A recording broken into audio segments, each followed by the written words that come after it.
पाकिस्तान में प्रॉपर्टी का बिजनेस सबसे ज्यादा तेजी से बढ़ता हुआ बिजनेस है। हमारे बहुत से यंग लोग इस बिजनेस को ज्वाइन करना चाहते हैं। अली साहब, प्लॉट खरीदने के लिए पहले ही किन बातों को मद्देनजर रखना चाहिए? आपकी कोशिश ये होनी चाहिए कि प्लॉट जो है डेवलप्ड हो, ऑन ग्राउंड हो और पोजेशन वाला हो। एजेंट्स के पास या प्रॉपर्टी जो डीलर्स हैं उनके पास जाते हुए लोग जरा घबराते हैं। डिफरेंट मीडियम्स हैं। अब आप सोशल मीडिया का दौर है, आप ऑनलाइन सर्च कर सकते हैं कि इस प्रॉपर्टी की इस एरिया में जहाँ आप इंटरेस्टेड हैं वहाँ पे क्या प्राइसेस चल रही हैं। उसके अलावा 2-3 डिफरेंट एजेंट से आप मिलें, क्रॉस टेस्टिंग करें, आपको आइडिया हो जाएगा कि ये रियलिस्टिक प्राइस बता रहा है या फेक बता रहा है। बड़ी बड़ी वेबसाइट्स हैं प्रॉपर्टी से रिलेटेड, वहाँ पे जो उन्होंने अपलोड किया होता है वो जब आप जाते हैं वो लोकेशन भी नहीं होती, वैसा घर नहीं होता, वैसा प्लॉट नहीं होता।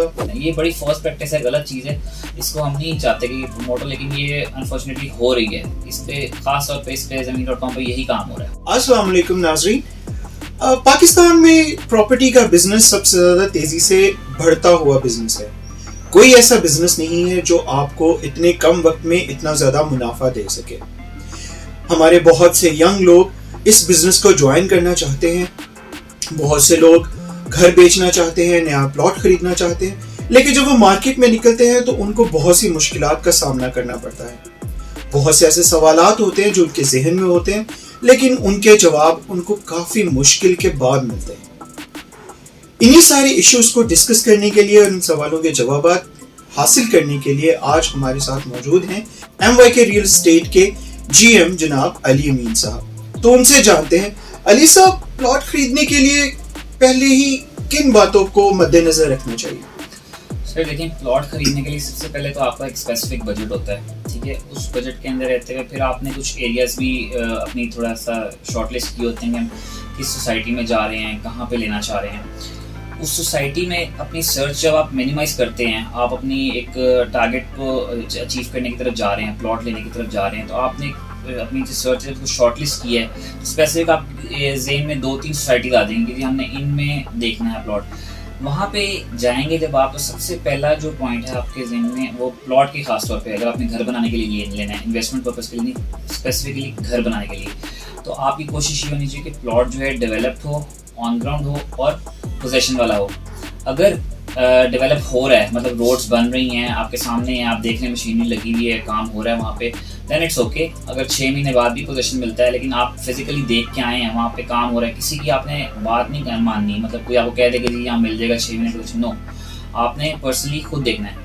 तो देखिए, ये एक बहुत बड़ी इन्वेस्टमेंट होती है, बंदे की ज़िंदगी गुजर जाती है पैसा कमाते कमाते, तब वो जाके प्रॉपर्टी लेता है और उस पर घर बनाने का उसका ख्वाब जो है पूरा होता है। तो आपने जो है कोशिश करनी है कि ऑन ग्राउंड डेवलप और पोजीशन वाला प्लॉट हो। अच्छा, अभी आपने जैसे ये रेजिडेंशियल प्लॉट की बात की, तो अगर कमर्शियल पर्पस के लिए आप देखते तो उसके क्राइटेरिया डिफरेंट होगा? कमर्शियल में भी ये प्रायोरिटी आपकी होनी चाहिए कि आप, अगर आपके फंड्स हैं स्पेसिफिकली, तो आप जो है ऑन ग्राउंड चीज़ें जो डेवलप हो और जिसका पोजीशन या तो मिल चुका हो या फिर नियर फ्यूचर में मिलने वाला हो। और जिसका मिलने वाला भी हो वहाँ पे भी आप देखेंगे काम हो रहा है कि नहीं हो रहा है। अगर मशीनरी लगी हुई है और आपको वाकई लगता है कि आपका एजेंट कह रहा है कि यहाँ पे आपको 6 महीने में पोजीशन मिल जाएगा, तो आप खुद भी फिजिकली देख के अगर आपको महसूस होता है कि वाकई ये सही कह रहे हैं, then you can go with that option as well. अच्छा, एक और बहुत बड़ा इशू है जो मुझे भी लगता है कि ये हमारी मैसेज को फेस करना पड़ता है। जब आप अपना घर बेच के आप नई जगह शिफ्ट होना चाह रहे हैं, प्लॉट लेना चाह रहे हैं घर बनाने के लिए, तो एजेंट्स के पास या प्रॉपर्टी जो डीलर्स हैं उनके पास जाते हुए लोग ज़रा घबराते हैं। इसके लिए क्या ज़रूरी कि आपको पहले से कितना अपना होमवर्क करना चाहिए कि आप जाएं और आप में वो कॉन्फिडेंस हो, आपको पता हो कि मैं क्या लेने जा रहा हूँ, क्या बाय करना जा रहा हूँ और मैंने डील कैसे करना है? सर, ये बहुत इंपॉर्टेंट क्वेश्चन है। इसमें आपका बिल्कुल होमवर्क होना चाहिए और बड़ा अच्छा खासा आपका होमवर्क होना चाहिए। देखें, आप छोटी से छोटी चीज़ भी लेते हैं, इधर सेल फोन या कपड़े लेते हैं आप, तो आप थोड़ा सा माइंड मेकअप करके जाते हैं। छोटी सी चीज़ है, मामूली सी, आप कल को उसको चेंज भी कर सकते हैं फौरी बेच के। लेकिन प्रॉपर्टी अगर आप लेना चाहते हैं और आप कोई गलत डिसीजन ले बैठते हैं, तो आपके पैसे जो हैं, आपकी इन्वेस्टमेंट जो है ज़िंदगी भर की, वो काफ़ी देर के लिए स्टक हो सकती है। मोबाइल तो आपने लिया, कोई फॉल्ट आया, आपने इसको थोड़ा सा लॉस बेयर करके आपने उसे सेल कर दिया आगे, वो तो ठीक है। लेकिन प्रॉपर्टी में अगर आप कोई गलत डिसीजन ले बैठते हैं, कोई गलत प्रॉपर्टी आप ले लेते हैं, तो वो आपके गले पड़ जाएगी, वो इतनी आसानी से फिर आपकी उससे जान नहीं छूटेगी, वो आपको अच्छा खासा लॉस भी होगा और आपका टाइम भी वेस्ट और मनी भी आपका जो है सारा जो पैसा है वो डिवैल्यू हो जाएगा। तो बेहतर ये है कि आप अच्छी तरह से वर्किंग करके जाएँ अब उसके भी कुछ तरीक़ेकार हैं। देखिए डिफरेंट मीडियम्स हैं। अब आप सोशल मीडिया का दौर है, आप ऑनलाइन सर्च कर सकते हैं कि इस प्रॉपर्टी की इस एरिया में जहाँ आप इंटरेस्टेड हैं वहाँ पे क्या प्राइसेस चल रही हैं। उसके अलावा 2-3 डिफरेंट एजेंट से आप मिलें, क्रॉस क्वेश्चनिंग करें, आपको आइडिया हो जाएगा कि रियलिस्टिक प्राइस बता रहा है या फेक बता रहा है।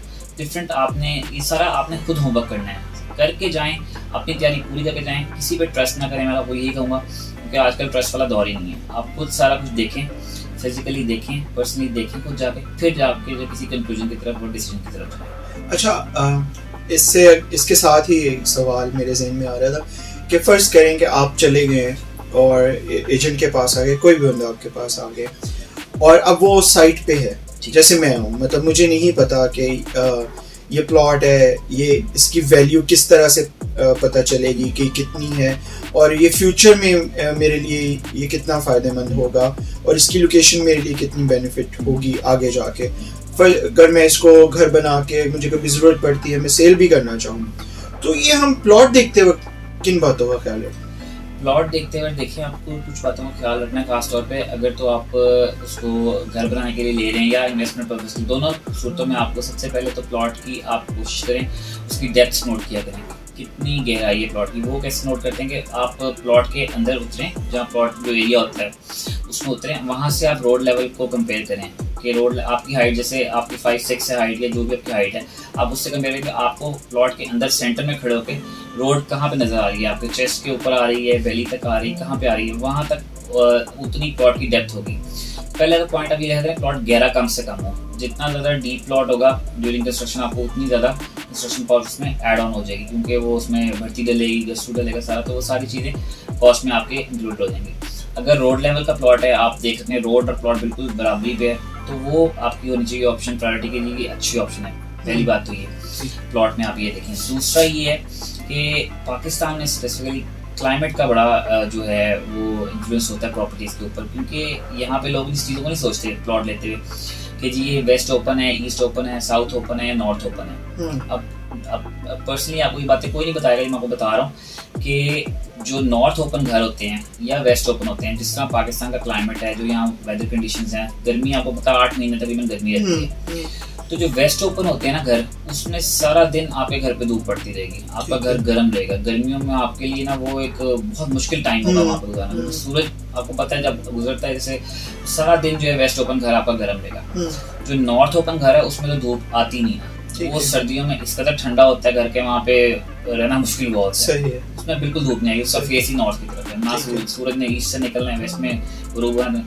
बिल्डर्स की जो प्रायोरिटी होती है, जो फर्स्ट हमारी भी कोशिश होती है, सबसे अच्छी ऑप्शन जो हम कंसिडर करते हैं वो साउथ ओपन होती है। यहाँ पे मौसम के लिहाज से साउथ ओपन में होता है कि आपके घर को मॉडरेट हीट जितनी रिक्वायर्ड है विंटर्स और समर्स में, वो आपके घर को मिलती है। तो ये चीज़ होगी।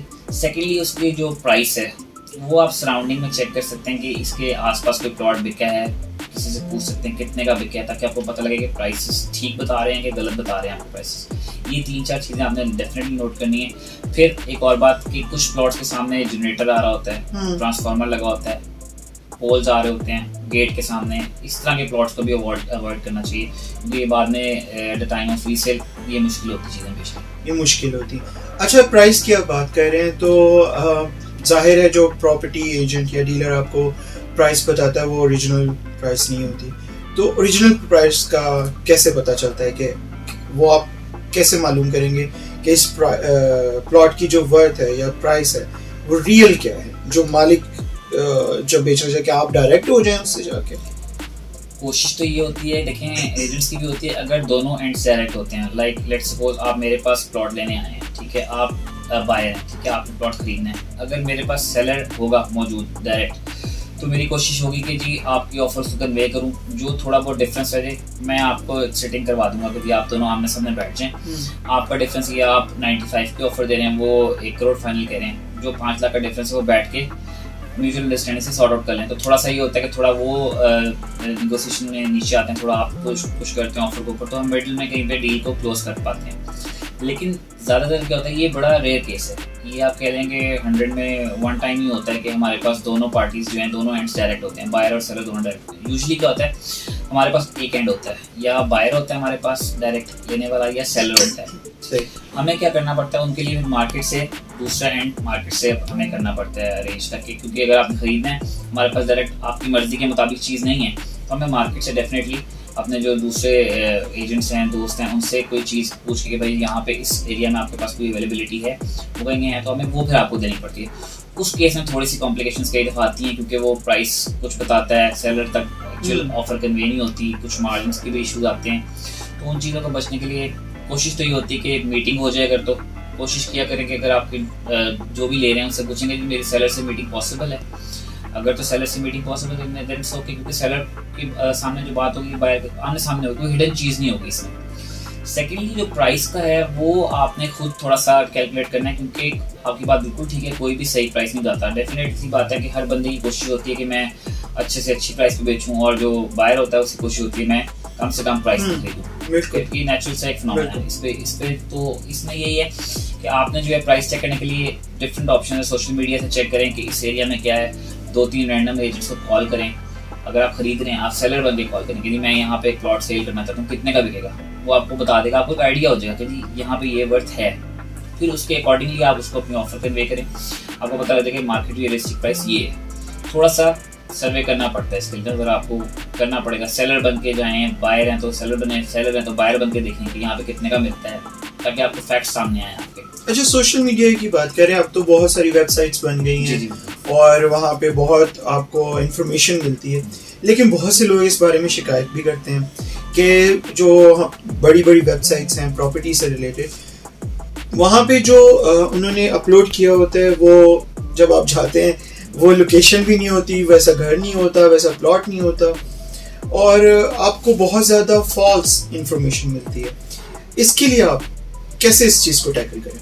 सर ये देखिए, ये भी एक बड़ा नेगेटिव इसका एक इमेज है, और बल्कि इमेज क्या है, सच ही है। मोस्टली जो यहाँ पे काम कर रहे हैं, अब आपने जिस तरह नाम लिया प्रॉपर्टी की वेबसाइट्स का, इस तरह से नंबर 1 आपको पता है इस वक्त ओवरऑल जो वर्ल्ड वाइड ज़मीन.com जिसका बहुत ज़्यादा क्लाइंट है, वर्ल्ड वाइड भी लोग देखते हैं और ट्रस्ट करते हैं उस पर। अब उस पर जो यहाँ पे ग्रुप्स काम कर रहे हैं, मोस्टली क्या करते हैं कि फेक प्राइस में एड पोस्ट करते हैं। अच्छा। लाइक एक प्लॉट रियलिस्टिक प्राइस वहाँ पे 70 लाख है इसकी प्लॉट की, वो लगाएंगे 55 का डिमांड करके। तो एक बंदा जब देख रहा है, हर बंदे को होता है कि यार ये वाकई सस्ता मिल रहा है, चले शायद मेरा कोई इसमें कोई फ़ायदा हो जाए, मैं ले लेता हूँ। आप उसको कॉल करेंगे, जी मैं ये प्लॉट आपने 55 में लगाया, वो कहेंगे आज यहाँ आपको विजिट करवाते हैं। आप 1-2 दिन का टाइम करेंगे, आप जब जाएंगे वो कहेंगे सर वेरी सॉरी, ये तो कल ही सेल हो गया, हम आपको ना कोई और इसका दिखा देते हैं जी, ये एक ही सस्ता प्लॉट था। ये कहानियाँ होती हैं उनकी, हम आपको कोई और देख देते हैं, अब इतने में नहीं 70 में मिलेगा, वो आपको ले आते हैं उसी प्राइस पे जो होती है। उनका बेसिक पर्पज होता है कि आपका क्लाइंट का नंबर ग्रैब करना, उन्होंने नंबर आपका लेना है, उससे ये है कि वो फिर आपके साथ अलाइन हो जाते हैं और आपको डिफरेंट ऑप्शन दिखा के, मेन उनका फोकस पर्पस यही होता है कि हमारे पास जो है क्लाइंट का नंबर आ जाए, डाटा आ जाए, हम फिर उसको पुश करके कोई इधर से उधर घुमा घूम के कोई और चीज़ देते हैं। ये बड़ी फॉल्स प्रैक्टिस है, गलत चीज़ है, इसको हम नहीं चाहते कि प्रमोट हो, लेकिन ये अनफॉर्चुनेटली हो रही है। इस पर खास तौर पर इस पर ज़मीन.com पर यही काम हो रहा है, जिससे कि लोग हमने खुद पर्सनली कई दफ़ा कंप्लेन की है ज़मीन.com को कि नहीं होना चाहिए, लेकिन वो कहते हैं हमने तो आपको कोटा दिया हुआ एड्स का, जो परचेज करता है वो अपनी मर्जी से प्राइस लगाता है। तो ये हो रहा है यहाँ पे, बिल्कुल सही कह रहे हैं आप, इस तरह हो रहा है। That's really unfortunate. अब इसी से मेरा जुड़ा हुआ सवाल है कि आपने अब डील हो गई है, तो हम कमीशन कैसे तय करते हैं? बाज़ दफ़ा तो जो एजेंट से बहुत ज़्यादा कमीशन मांगते हैं, वो दोनों साइड से ले रहे होते हैं। क्या उनका दोनों साइड से बनता है, या आप जो अगर बायर हैं, सेलर हैं, तो आप इसका मार्केट में क्या है जो एक लीगल है कमीशन? लीगल जो है ना कमीशन का जो डिसाइड हुआ है वो 1% कमीशन होती है, 1% of the decided amount of the deal. Like अगर 8 मिलियन का प्लॉट है 80 लाख रुपए का, तो उस पर 80,000 रुपया कमीशन जो है उस एजेंट का राइट है। वो 1% बायर से भी लेगा और 1% सेलर से भी लेगा। इन दैट केस अगर दोनों पार्टी उसके पास डायरेक्ट है, तो अगर उसके पास बायर डायरेक्ट है तो सिर्फ बायर से कमीशन लेगा, आपसे लेगा। सेलर उसके पास डायरेक्ट नहीं, सेलर किसी और एजेंट के पास है, तो वो सेलर जो है अपने एजेंट को कमीशन देगा, इस एजेंट को नहीं देगा। ठीक है, तो ये 1% जो उनका राइट है। अगर दोनों पार्टी डायरेक्ट हैं तो 2% भी वो लीगल ले रहा है, कोई इसमें इशू नहीं। अच्छा, अब जैसे मैंने स्टार्ट में बताया था कि बहुत से लोग बिजनेस भी करना चाहते हैं, तो अगर कोई भी प्रॉपर्टी में आना चाहता है, प्रॉपर्टी के बिजनेस में आना चाहिए, तो उसको इनिशियली कितने इन्वेस्टमेंट होगी, कितना कैपिटल होना चाहिए उसके पास? इसमें देखें वही बात है, जितना गुड़ डालें उतना मीठा वाले हिसाब है, क्योंकि ये एक बड़ी इन्वेस्टमेंट इसमें इन्वॉल्व होती है। तो जितने ज़्यादा पैसे हो इसमें कह लें उतने कम होते हैं प्रॉपर्टी में। आपके पास अगर कोई 3-4 करोड़ भी है तो उसमें ये है कि आप जो है एक अपना सर्कल अच्छा मंथली जो है रोटेट करके 3-4 प्लॉट के उनके बयाने करके उनकी पेमेंट्स करके आप मंथली अपना एक अच्छा सर्कल 5 to 10 मिलियन उसमें 0.5 to 1 मिलियन आप इस पर मंथली अर्न कर सकते हैं। तो उसमें ये, लेकिन इनिशियली डेफिनेट सी बात है कि अगर बंदा किसी भी नई फील्ड में जा रहा है तो आपको छोटी इन्वेस्टमेंट से रिस्क लेना चाहिए, क्योंकि बिजनेस नाम ही रिस्क है। इसमें ये ज़रूरी नहीं है कि आपको प्रॉफिट ही हो, कई दफ़ा चीज़ें डिले भी हो जाती हैं, थोड़ा प्रॉफिट लेट भी हो जाता है। तो इसमें वही जो पेशेंस वाला बंदा है वही सर्वाइव करेगा, और जिसके पास होल्डिंग पावर है वो इसमें लॉस नहीं होगा प्रॉपर्टी में। इसका एक ये रूल है सिंपल सा, अगर आपके पास आपने कोई प्लॉट लिया है और आपके पास होल्डिंग पावर है, आप उसको 1-2 साल होल्ड करते हैं, 3 साल होल्ड करते हैं, आपको लॉस नहीं होगा उसमें। ऑन ग्राउंड प्लॉट हो, फाइल ना हो, ऑफ ग्राउंड ना हो, तो ये चीज़ों को ज़रा इसमें ख्याल रखना पड़ता है। ये बिल्कुल सही कह रहे हैं, लेकिन बहुत से लोग फ्रॉड हमारे यहाँ बहुत आम है, और हाउसिंग सोसाइटीज़ में तो बहुत ज़्यादा है। बहुत सी फेक हाउसिंग सोसाइटीज़ हैं, आए दिन LDA की तरफ से इश्तिहार आया होता है कि ये हमारे साथ रजिस्टर्ड नहीं है। तो ये बहुत ज़्यादा, शायद पहले भी होता होगा लेकिन अब तो बहुत ज़्यादा है। आप मोटरवे पे चले जाएं तो आपको वहाँ पे भी बहुत नजर, तो आप ये कैसे आप पकड़ेंगे फ्रॉड का? फिर बहुत से फ्रॉड जो बाइंग में भी होते हैं, फिर सेलिंग में भी होते हैं, तो ये कैसे आप इन चीज़ों से बच सकते हैं? सोसाइटीज़ का जो फ्रॉड है ना, वो उसमें यूजुअली यही होता है कि जो अच्छी सोसाइटीज़ हैं, वेल नोन रिप्यूटेड सोसाइटीज़ हैं, उनका जो फ्रॉड का होता है वो थोड़ा सा डिफरेंट होता है। और जो छोटी सोसाइटीज़ जिस तरह बात करें मोटरवेज पे बनी हुई है, जो लेफ्ट राइट बनी हुई है, इनका फ्रॉड का डिफरेंट होता है। कुछ उनमें जो कॉमन चीज़ है वो मेन होती है ओवर सेलिंग, कि लैंड इन्होंने कम परचेज की होती है, बेच ही ज़्यादा देते हैं। सबसे बड़ा फ्रॉड इनका सोसाइटीज़ का, हाउस सोसाइटीज़ का ये होता है, अगर इनके पास 4000 कनाल या 5000 कनाल जगह खरीदते हैं तो ये उसके ऊपर प्लॉट्स बनने हैं, तकरीबन आप कह लेंगे 500 प्लॉट उस पर इन्होंने देना है। ये 500 के बजाय 800-1000 फाइलें बेच देते हैं, डबल से भी ज़्यादा बेच देते हैं उस टाइम पे। उसमें ये होता है कि फिर जो कुछ लोग, तो डेफिनेट सी बात है एक जगह पे 500 प्लॉट बन सकते हैं, उसमें सिर्फ 500 को ही वो एडजस्ट करेंगे ना। जो बाकी इन्होंने बेची होती हैं फाइलें, वो लोग फिर बेचारे प्रोटेस्ट कर रहे होते हैं, चीख रहे होते हैं कि जी हम कहाँ जाएँ, हमारा क्या कसूर है।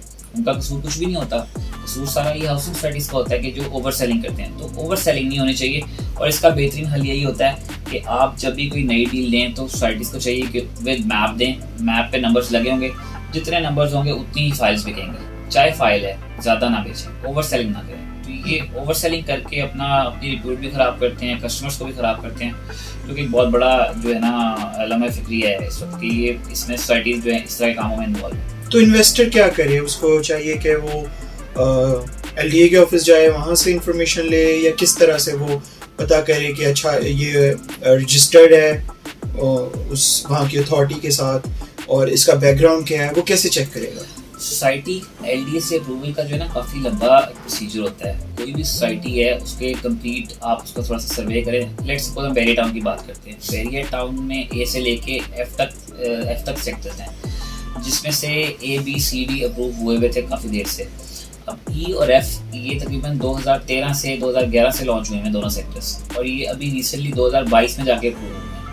मतलब 8-9 साल लगे हैं अप्रूव होने के लिए। तो इसका मतलब ये नहीं कि कोई सेक्टर E और F में लेगा, उस जब अप्रूव नहीं थे तो कोई रिस्क है या फ्रॉड है उसमें। उसके लिए आपके पास उसका ट्रैक रिकॉर्ड होता है। आप उस सोसाइटी के बाकी सेक्टर्स तो अप्रूव है ना, आप वहाँ देख सकते हैं डेवलपमेंट किया है, डिलीवर किया कि नहीं किया। और नॉन अप्रूव में भी जाएँ तो एटलीस्ट सोसाइटी को देखें किस तरह की है, LDA में उसके पिछले जो ब्लॉक्स हैं वो किस तरह से हैं, रजिस्टर्ड हैं कि नहीं है। अब LDA से अप्रूवल में थोड़ा टाइम लगता है। अब बैरिया कितना बड़ा ब्रांड है, कितना बड़ा नाम है, इसको वर्ल्ड वाइड रीनोन ब्रांड है, लेकिन इसको भी तकरीबन 9 साल लगे हैं अपना सेक्टर F को अप्रूव करवाने में। उसका तरीक़ेकार होता है, LDA का होता है कि जब कोई सेक्टर में 40% आबादी हो जाती है, घर बनने शुरू होते हैं, फिर वो इसको NOCs वगैरह इशू करते हैं। LDA का होता है, वासा का होता है, स्वी गैस का होता है, 12-13 किस्म के NOCs होते हैं जो इशू होते हैं। तो इट टेक्स टाइम।